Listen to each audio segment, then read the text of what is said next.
Pam Tauscher. I'm with Tom Bergan. We're at McKay Nursery, and we're talking about planting. It's winter time. We want to get out and dig in the dirt, but it's still time to do something, right? Yep. Pam, you're right. The best time of the year to sit down and go over some ideas is in the wintertime. Sure. We do 85% of a lot of our planning this time of the year. Sure. And the advantages are we can take more time with our customers and ultimately get the result that they're looking for. Because springtime, as you say, the window for planting and getting these things that we plant in the ground is short. Well, we start around the second week of April, and usually the heat moves in by the end of July, so then we take a little break and we finish from September through November. So yeah, it's not that long of a window to do the planting of the stock that you design.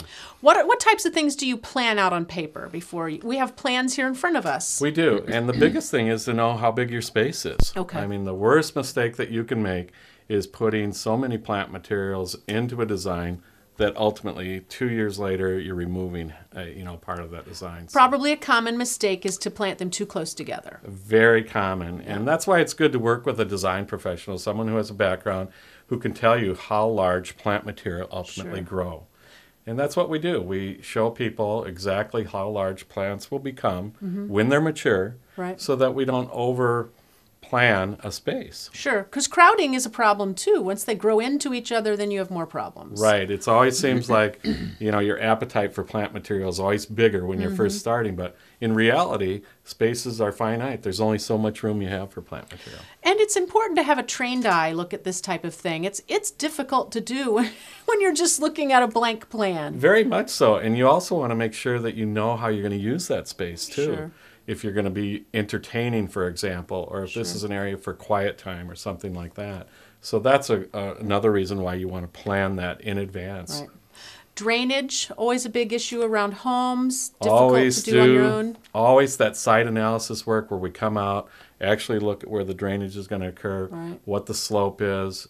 Those are all key elements that we want to have done ahead of time rather than when we're putting the plants in. And a lovely flower bed around the front of a home is truly an addition to the value of your home. Well, they say that with the addition of a well-landscaped planting, you can add up to 15% to the value to your home. So taking some time and doing it right is critical. Yeah. You guys have a catalog. You have people here who can help do all of this stuff. It's a great first place to start when you have questions. You bet. You can establish budgets. You can talk about what your likes and dislikes are. And it really starts with just a really quick consultation. Look at plants, look at the space you have, and then go from there. All of that looks great. Thank you so much. Pam, thanks a lot. And remember, planning is the key. That sounds good. Thank you. You bet.